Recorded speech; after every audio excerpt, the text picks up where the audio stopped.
Okay, so hi everybody. I am Layla Chow-Isaacs. I am an 8th grader at William Anna Middle School in Basking Ridge, New Jersey. And a few years ago, my parents wanted to know if I wanted to go to an ed camp because I woke up too early, and yeah. And then I immediately said no. And then my dad asked me if I wanted to lead a session with him, and I was all over that. And since then, my dad and I have been presenting at conferences on using Little Bits and Minecraft. And I love teaching adults how to use such cool tools. So in the middle, we have Jim Pike.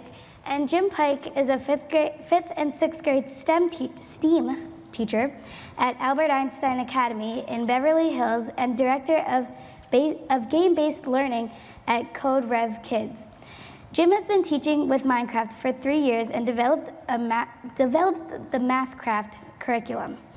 Next to him, on his right, is Orion Owen. He has been a student in Jim's class for over a year and has been playing Minecraft since he entered the class. In this short period of time, he has set up servers, taught his teachers how to use command blocks, and helps run the IT side of the classroom. So, you want to do? Yeah, I'll take them. Okay. So hi everybody, I'm Jim Pike. I've been teaching with Minecraft for going on 3 years now, and it has revolutionized my classroom and the way I teach, and especially the culture that it creates when it's used in a classroom. I am not going to pretend that I know more than a 10-year-old in Minecraft. Therefore, my students have an opportunity to teach me stuff as I'm teaching them stuff. So it's really kind of created a culture of co-learning. And in this one lesson that we developed, a lot of co-learning happened. So what the lesson is that Orion and I are going to teach you how to read binary code, and he's going to build a calculator in under 10 minutes. And then as we go through it, we're going to talk about what we learned and when we learned and who we learned it from. Are you ready, Orion? Yes. Rock and roll, let's go. So the first thing Orion's doing is he's getting set up with his palette. He's choosing the blocks he's going to use, and he's getting his redstone tools ready. So, and he's got that done in no time. Now, Orion, would you like to explain what you're doing? So basically, I'm going to be building the interface of the calculator. This is where you'll put in the numbers that it's going to calculate. So basically, this is where you're going to flip the levers for the number that's going to add. So I'm putting in the light bulbs and levers. So this is basically, You got it, man. Why are we using light bulbs? because in the original computers used binary light bulbs as to work. So We're essentially making a model of one of the 1930s, 1940s computers. So this lesson I was taught my senior year at the University of Massachusetts, and I didn't remember any of it. Now I teach the same lesson to 5th and 6th graders, and they have no problem with it. So right now Orion's building 2 adders. He's already got the first XOR gate built, and he's working on his second. Putting down the torches, boom, boom. And now he's building the output. The output, that last light bulb at the end, is where the answer is going to be built. Oops. Oh. Don't worry about it. You got this. You got this. So now he's building his AND gate, and the AND gate helps the binary lights carry. And he'll go into that in a minute. Boom. All right, so now he's built his first complete adder. Can you show them 1 plus 0? Get the structure block first. So show them the interface of 1 plus 0. And so right now we only have our ones column in, and now put in 1 plus 0. So do you see how the gold line is on and the diamond line is off? That's 1 plus 0. Now do 0 plus 1. Good. And now look, 0 plus 1, you see how the answer is 1. And now do 1 plus 1.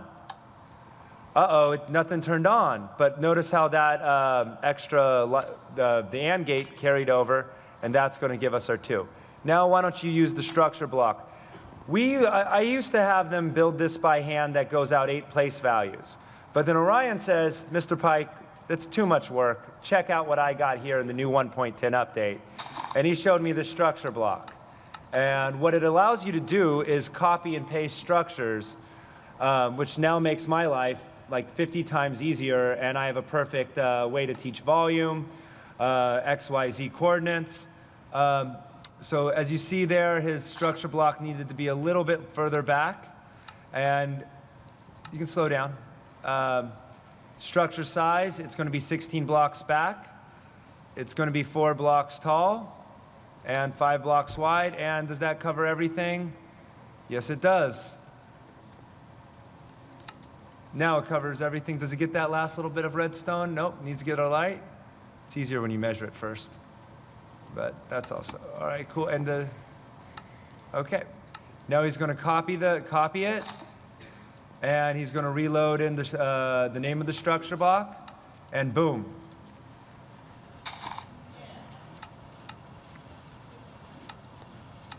So take a step back and show him how many bits that you've just put in.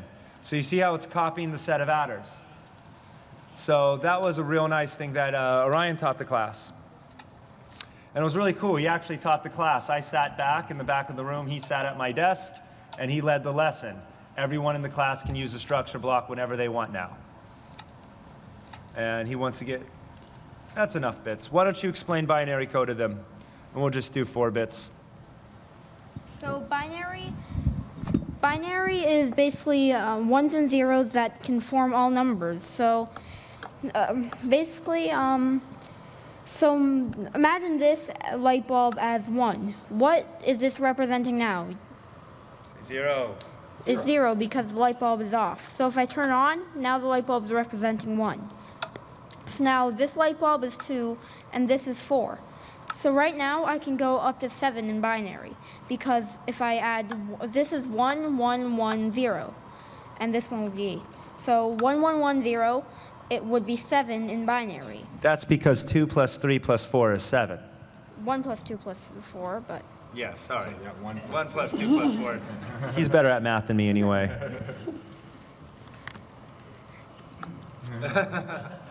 So basically, every one of these is binary. So right now it's 0, 0, 0, 0, 0, 0. So now I can do math with this. So Orion, why don't we do 7 plus 6? Seven, Put in 7 on the gold and 6 on the diamond.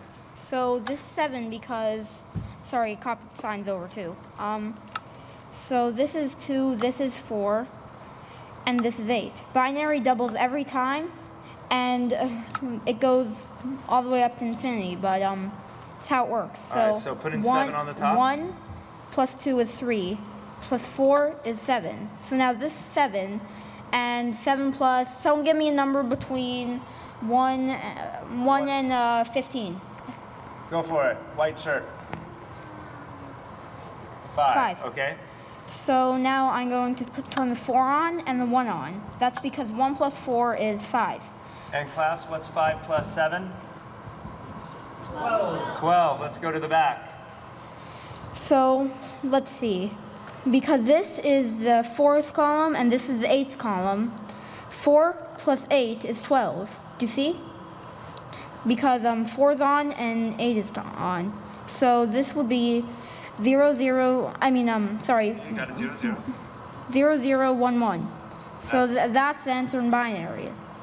So 1, 1, 1, 0 plus 1, 0, 1, 0, 1 in binary is 0, 0, 1, 1. All right, Ryan, why don't you show the audience, break a block and show me the texture pack that you made. Another thing that Orion's a master at is creating his own texture packs. So watch the animation on the block that he's breaking. He added that into the game. You okay? You see how it's kind of coming in red? Yeah, he did that. And it came about when we were making a movie called Boxing the Titanic. Our characters needed to eat caviar because that's what the script said. So what he did is he go to day 3 or day 4 where we have caviar in it. Go to day 4. Oh, day 4. Yeah. Oh well. So we needed to put things in the game that weren't in the game. So he took an image of the he took the image of the melons and he replaced it with images of caviar.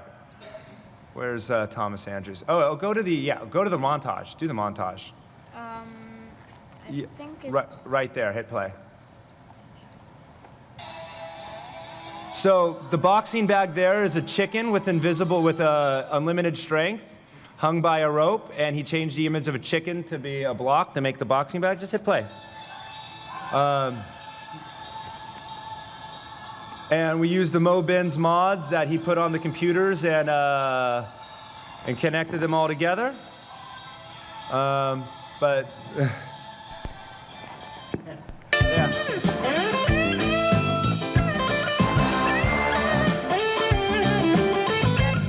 That's sit-ups.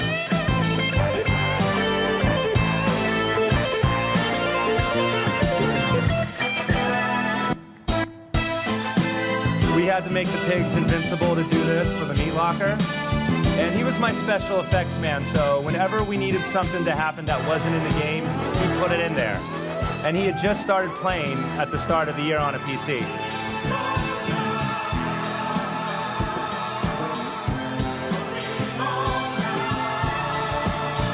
Yeah, and this is our big payoff on the montage.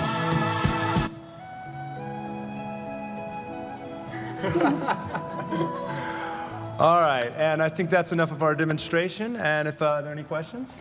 Well, first off, for Orion, can you tell us how the numbers carry over on the calculators? On the calculator, the number carry, I'll remove the outline. Just go to the carry part. Okay, so the numbers carry over right over here. So with the redstone, it's kind of hard to explain, but when there's two inputs, the torches invert that, and then these torches invert it. So basically, the carryover happens right over here. When Follow the redstone. There you go. if you follow the redstone, so I'll just turn this off so you can see. The carryover happens right here because these are both on. So imagine you did 5 plus 5 in real math. Then that'd go over to the next number, which is 10. So it's basically how it works here. 1 plus 1 is 2, because that's the next carryover. So it changes it so it doesn't go into this light bulb, it goes into the one after that. All right, Ryan again. What is a structure block, and can you explain how it works? A structure block can do a lot of different things, but the main thing I use it for is copying and pasting. It's kind of, I can't explain everything it does, but basically you put in a number here. So let's say it did 10, but let's say it did 5 by 5 by 5. Then it'd copy everything in that 5 by 5 radius. So I'd click done, and then it'd show me the outline of what it was going to copy. So then let's say I build something here.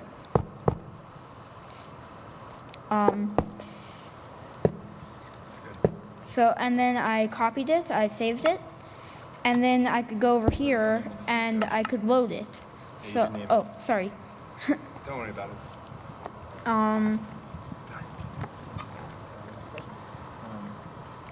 So, oh, I have to save it with a name, sorry. Alright. So I could save this and then I could load it right over here. All right, that's good, Orion. So Jim, what has Orion taught in the class? Server management, how to put in plugins onto your server. He kind of runs my server. He fixes the computers when they go down because I'm a grown-up, so I don't know how any of this stuff works. He's installed mods for Galacticraft and really kind of helped me gamify my class on so many levels. And he's definitely helped make my class like 10 times more fun than it would have been. All right, so now Douglas. Doug. Let's actually switch seats for Yeah. Okay. So let's go. Good Well, job. you can read that while Okay. So Doug Watkins is also known as Dr. Wasteland, MD, and he is a digital game-based learning specialist at a private school and a private tutor who has used Minecraft with kids for the last 5 years. He is the creator of Drakewater, a Minecraft adventure city, and he makes use of his experience with map building to help his students with their projects. Hi, sorry, that's me. You can go ahead and read Max. Okay. And Max Myers is AKA the Annihilator. He is a 9-year-old map maker with the mind of an engineer. When he's not taking apart adventure maps to figure out how they work, he is designing his own. He has dabbled in modding and texture packs and is excited to see where Minecraft can take him. And I'm just resetting us to the normal texture pack here. It's going to take 1 second. So hi, I'm Doug Watkins, and I'm very happy to be here. Thank you guys all for coming. I know this is, there's other things going on that everyone would love to see, and we just really like having you here, so thank you very much. This is Max, like Layla said, and he's created an adventure map. We've been working on it for about 8 weeks, and we actually work remotely with each other. I live in Raleigh, North Carolina, and Max lives in Chicago. So this is all him. I've given advice, and I've helped him and facilitated his work, but this is really all his work that you're about to see. So Max kind of wants to take you through the adventure map. We got it down, pretty fast run, and here we go. Is there anything you'd like to say about the map to start off, Max? At times, it was very, very frustrating. It is, and it's an activity that sometimes you're not going to get the answer that day, and it just has to go into what I call the stew, which is your brain, and you just have to think about it overnight and then come back to it later. And sometimes you come back to it and you go, wow, I figured it out, and I didn't even realize I had. So this is the beginning of the map. I'll kind of tell you what's going on. Basically, you've woken up at night and you heard something across the street from your house. So you're going to go investigate. Leave the coins. Coins are good. And so every block here was all placed by Max. We also use structure blocks to do these houses and things. And can you change yourself to creative mode so we can go real fast? So you would normally play this map on adventure mode. We're changing to creative mode just to go as fast as possible. So try not to, try and imagine what it would be like to actually have to fight these guys and stuff. They're not easy. Max, like me, likes challenge. So I'll read the adventure map. It's the good king talking in your ear after you defeated that guard. There was a bad king's guard in the house. And after you defeat the guard, the good king says, "Do not fear, I am Arthur, the true king of this land. You would make a good knight with some training. Go to the ruins of my castle across the swamp to seek your destiny." And then he says, "Beware, there are evil forces ahead." And the bad king's guard said, "Ah!" So here's just kind of some fun stuff on the way to getting toward the good king's castle.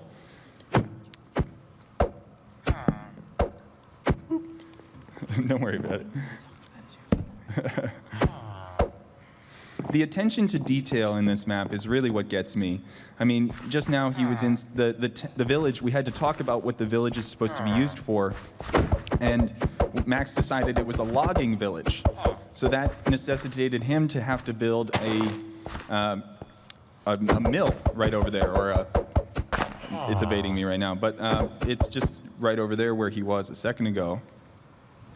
And it kind of helped define the town a lot, how many people were going to be there, kind of where it was going to be situated. You don't have to kill that guard, just keep going.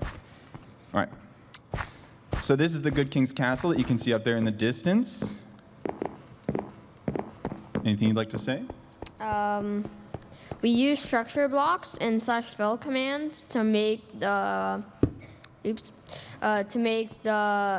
castle. This part of this mountain was handmade, and this bit is just a little parkour because this was supposed to be a bridge that went to the castle, but is now in ruins. So it's not. You have to parkour over it. Exactly. And so just to remind you kind of where we are in the story, the good king lost a war to the bad king about 20 years ago. And he's a ghost now. And the bad king has not been handling the kingdom very well. And so when the player character, stops the bad king's guard, it's very important. And that kind of gets the good king paying attention to the player. So the good king just levitated you over a wall. And you will not die because you got resistance. We give you resistance and just a little bit more like duration than your levitation. All right, let's go through the portal. This is the bakery, and then this is where the knights, used to sleep. So this is the old barracks.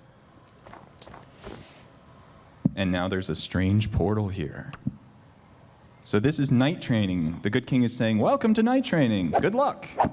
And we've got a ghostly knight here. You can see that the command blocks give you armor in the map. So that, Chest plate, though, because you'll see why. Do you know? right, we don't give the player the chest plate yet, and you'll see why in just a moment. So the good king is saying, do not worry, you did not hurt him. Remember, we are ghosts. Which I've always loved that detail. And then he says, 2 more to go. So we're going through trainings. And Max is now in bow training. He's going to try and hit these arrows into the bullseye. Go a little lower. Try a little lower. Okay, just get this. There you go.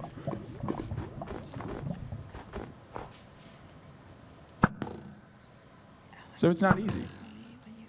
Like I said, Max and I both really enjoy a good challenge. There we go. And this is the last one. This is flight training.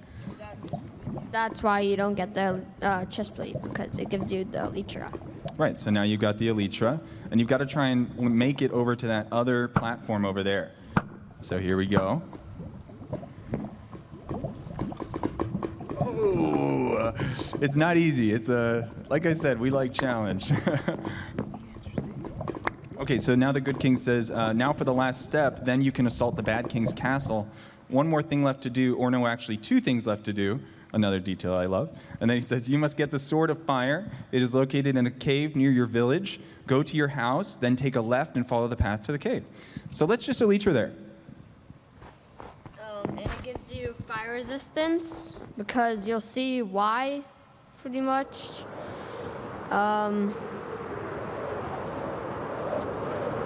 Yeah. Fire.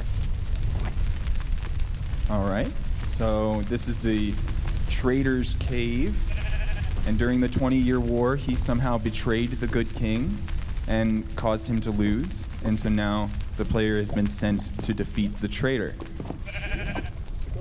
I was in peaceful. No.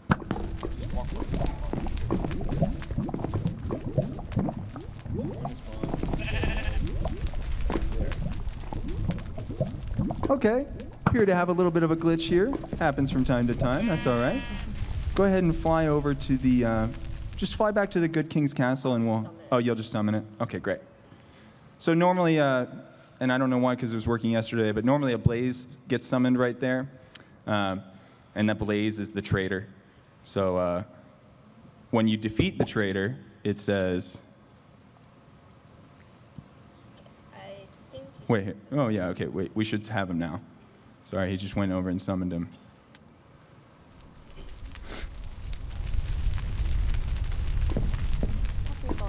Technical issues. How about we just go hit the block that detects him so that we can keep going with the map. All right. This will not usually happen. Right, when the map is done, like we said, the blaze is going to spawn. Let's go over to the command blocks here and just do the, once you, yeah, like that one up. Yeah, there you go. That should summon it now. Okay.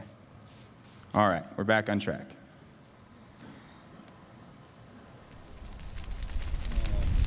There we go. There's the traitor. He is harder than a normal blaze. He does have diamond armor, enchanted diamond armor. Oh, down here.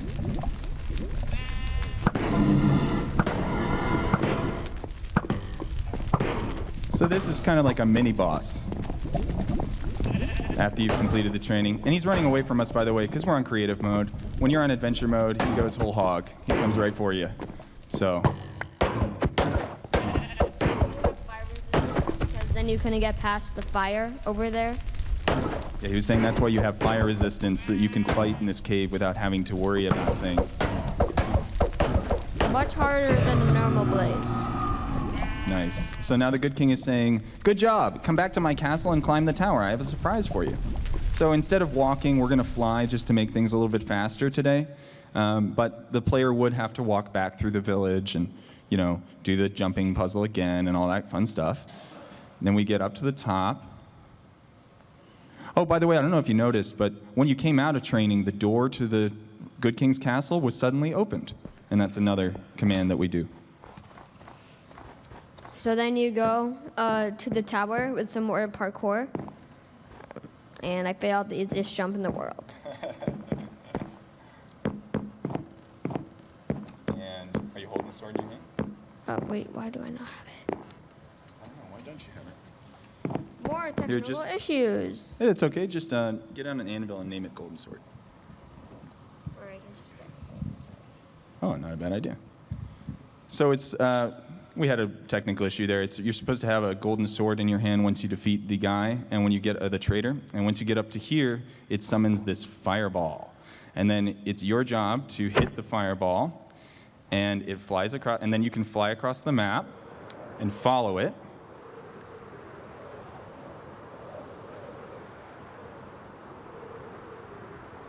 He's flying because he has the elytra again. He could fly in creative mode. Oh, it looks like he missed.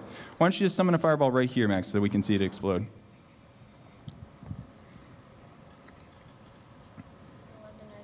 Capital F. It's okay. Do you want me to type it real fast? Yes. All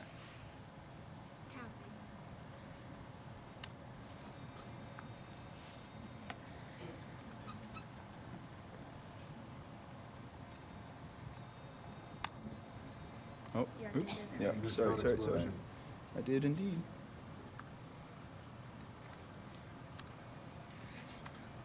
No, you don't.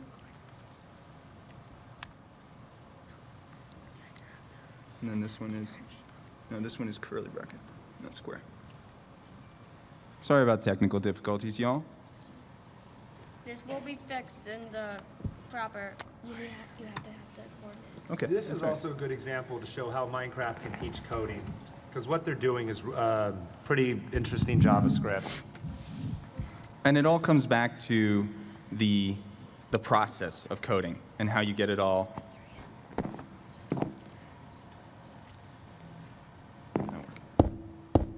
Just going to see now really fast the, all right, let's try this one more time. And there, and I hold a golden sword, and Ta-da! Fireball. and now we have a fireball. And then we're going to launch it right about there. And then we're going to follow it. Get ready for a big explosion. Hopefully it will hit this time. And you missed. Looks like I missed. That's okay. Anyway, so you get in here. This is the Bad King's Castle. And go. When you fly in, you would be in game mode A.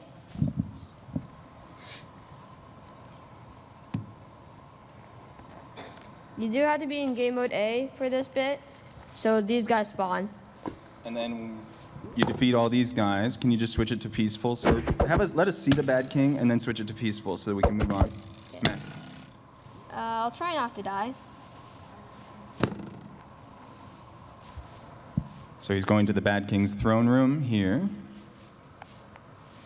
And here's the Bad King himself. And you can see it's not very easy. So press respawn, and that should end all of them, because they're out of the world now. Or just switch to peaceful, Max. And then this is the very end of the map. Or, oh yeah, because I have to put the radius. Oh, yeah, because it's moved over there now. So we have to be in the radius because that's how it's built. So it's 100%, you have to kill it. There we go, it's dead now. Excellent. So you just killed the Bad King, and you won. All right, so I hope you enjoyed our little bit of a walkthrough there. I'm sure we don't have time for very many questions. I have one question. One question, excellent. So Max, what is the most rewarding part of making a Minecraft map? The most rewarding bit is probably when you finally finish a bit and you get the stress off of you, and it's a nice feeling. He's talking about when all those tiny bits of command blocks, when they all run the right way, like they didn't today, but when they all run the right way and everything works just like you had planned it, that's your favorite feeling, right, Max? Yeah. Great. All right, so now on to Franz and her nephew Brayden. So this is Franz Davis and her nephew Brayden Carroll. Franz is a district administrator in Texas who is extending Minecraft to all of their students. She learned about Minecraft from Brayden, who has been playing for about 4 years. It was his story about how he and his friends turned a tech day into a Minecraft adventure that inspired her and many of his own teachers to take a look at the game. Hello. So it's really interesting watching these two young men play, and pretty amazing because Brayden goes to a school that does not offer Minecraft to their students. As a matter of fact, a few years back, and where a lot of this story originated, and he's going to scratch me for telling this story, but he was, in a classroom like a lot of kids that I've talked to over the course of these 2 days that are told flat out, don't play Minecraft when you go home, or it is deeply disencouraged in favor of kind of traditional way we do school. So when Brayden kind of came home and told this story, which he's going to tell, that was kind of my aha moment at, wow, like we can say kids can't play Minecraft, but clearly they're gonna find a way to do it, and they're gonna find a way to really put in what they've learned in other ways that we miss out on and we don't take advantage of that. So I really did love this story, but a lot of Brayden's creativity beyond this actually happens via his Xbox, and so he'll share some of what he's done with that as well. Oh, no, you can just talk about it.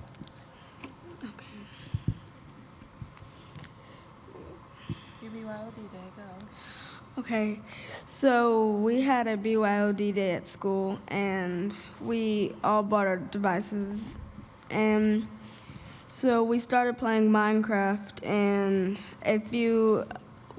we were playing Minecraft, and some kids came into our Minecraft world, so then we were like confused of what is happening, so we kind of left, and they went into their world, so we went into theirs. And then they were disguised as Herobrine, and we were confused because we knew he wasn't real, so they had some weird kind of stuff that we didn't know about, so we went and looked it up, and then we kind of figured out how to do it on our own, and we did it in our world. And through the summer, some of my friends that we met through playing Minecraft are now playing and building a really cool world. So the whole point, and I know we're missing out on that, the whole point was that they had this BYOD day at school, and the school didn't know that the kids had Minecraft, and they just started playing and then going into each other's worlds, and for a while you thought they were trying to destroy yours, didn't you? And so what made you think they were trying to destroy your world? They were random people coming into my world, like looking around and not listening to what we were like, do not mess up our stuff. They were not paying attention at all. That probably happens a lot. So as they come in and they were playing, and then they left out, and there was something that you saw specifically that you didn't know what it was. It was some kind of tower. What was it called? Netherrack Tower, I think. Yeah, so you literally Googled it that day, but in the end, were they trying to destroy your world? No. No. And there was something that I thought was really interesting, that prior to this, had you and these friends ever talked about Minecraft? No. No. So in essence, I guess kind of what happened with them was they didn't really, you go to class every day, you sit in desk, and Minecraft kind of became the unifier. and something that they could talk about and do. And then later in the summer, Braden didn't really have a lot of friends. And I mean, you didn't have a lot of friends that came over. I don't want to make it sound like you didn't have friends, but all of a sudden one day he was playing with some kid on his Xbox. And first of all, as a parent, I was like, who are you playing with on your Xbox? Because that has never happened. And it happened to be one of the kids from school that day. And what kind of world were y'all building? It was just a world where we all had homes and we kind of like collaborated to make shops and rides and different things in that world, kind of like a community. And then that's where, I guess for me, when I kind of took over, I kind of witnessed that for the first time. And so like even in our schools, we originally started out by playing Minecraft without letting the kids get into each other's worlds. And then we realized really quick that was a terrible idea, because even the first graders were like, how come they can't join our worlds? What are you doing? And so we had to open that up to them. And then like for us in our school, kind of I guess based on that, we started building our community projects with our students, where we challenged them to rebuild our downtown historical area, but in Minecraft, and they did it as a collaboration between multiple classrooms that I don't think I would have done had I kind of not heard him talking about him and the kids at school working together. And even the excitement of him making actual new friends that he to this day still talks to because of Minecraft. It was just completely mind-blowing. You had questions? So Braden, what's the coolest things that you've made in Minecraft? I have made a whole world, like a theme park for this one, for her birthday. And it had different games and rides and music that I did with note blocks. Is there something? Yes, because there's a story. He kept texting me and saying, what's your favorite song? And at the time, it was Taylor Swift's Bad Blood.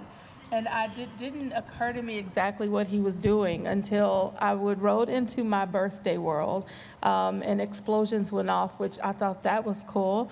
But then the roller coaster ride actually switched between multiple songs, and you don't, like, that was another thing. And we haven't really talked a lot about music blocks and how that can be used, Minecraft in a music class, but he doesn't read music. You learned that how did you learn how to do music blocks? YouTube. Okay, that was clearly going to be the answer to that. But like you would, like when you started, it played one song, and then at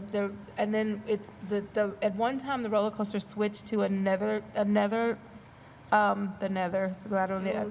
It was like a nether biome that I built. It was just a kind of small little roller coaster thing. But that's the one that switched to the Taylor Swift Bad Blood, and then it switched to a Frozen theme. Then it switched to the Lego theme, so that was really cool. But my favorite part was, and you have to talk about this, my favorite part was one of the games, and I don't know how he did it, to this day I still don't, but you had to like bow and arrow shoot the prizes, and instead of me having to, with my lazy self, walk up and pick up the prize, they just appeared in a box beside me. How did you do that? It's very simple. I had like different, just like wool, just like placed different places around the room, and it was kind of like a balloon or something, and you just shoot it and the item falls out of the item frame and it goes down to the carpet, which was underneath the carpet was hoppers that go directly into one chest that's right next to you. So once you get done playing, you get to collect your prizes. I did not even know how you did that. I just know that it was fun to play. Between that and the bowling alley and the horse you actually got to ride. So for Franz, how does this story help you when getting teachers to use Minecraft? I think that for me, it was the first thing we do is we actually talk to kids that we had never done. We had a couple of kids in class that, I know for one, there was one in particular who was nonverbal for at least 2 years that he had been in school. He would talk at home but would not talk at school. And we brought Minecraft in and we asked them to tell about the worlds that they created, and he would not stop talking. And he continued to talk after that. And it was just eye-opening for his teachers were in tears. It was eye-opening for everyone to see him do that. It actually captured video of him talking, which no one had ever done. But it was, I mean, just seeing the transformation even in Braden, I think that when I look at him academically, and I'm sure other parents with kids playing Minecraft have experienced that, where when they're playing Minecraft, their ability in multiple other classes seem to take a leap in certain ways. It's that level of thinking that is deeply improved with Minecraft. And so by sharing that and sharing the successes that we've seen, even the communication-wise with other people, that I don't think would have happened without Minecraft. Back to Braden. Has Minecraft helped you be creative in any other ways? Oh, please do. Go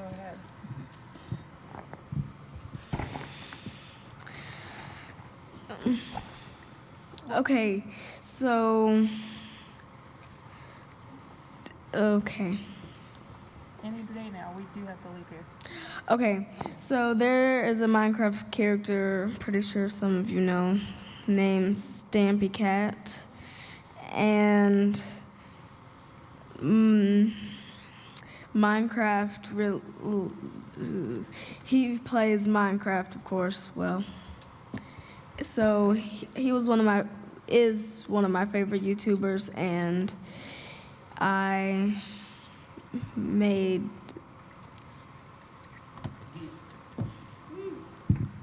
a Stampy Cat puppet. Yeah.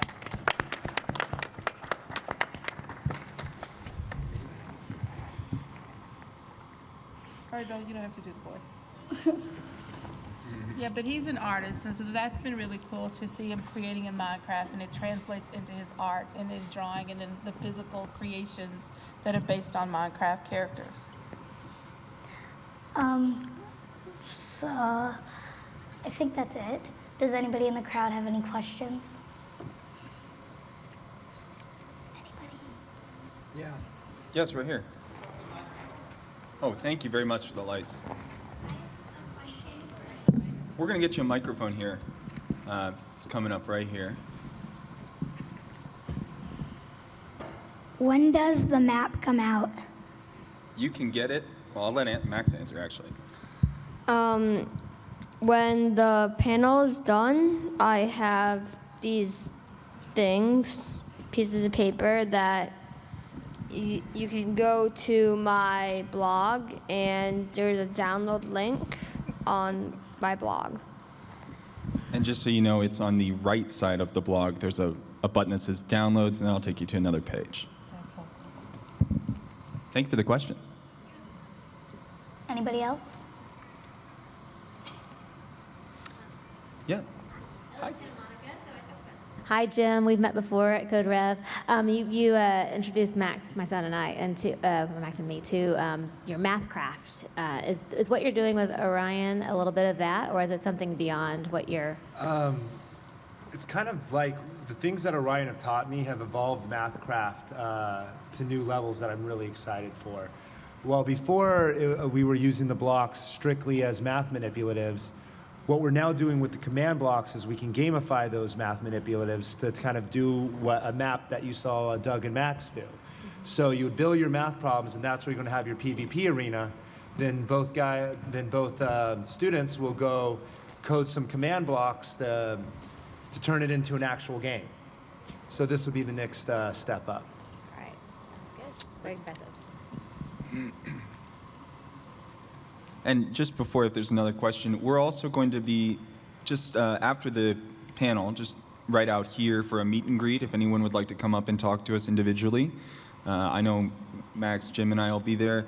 Rafranz, are you going to, do you have somewhere you need to be? We actually have to run to a pretty top secret meeting when we leave here, so Okay. we won't be. Understood. So it'll be the 4 of us, or 5 of us on this side of the panel, and you're welcome to come up and talk to us. I have cards. Max has his map. Yeah. All right. Thank you so much for coming, guys. Really, we really appreciate you coming and listening and helping be a part of this. Thank you very much.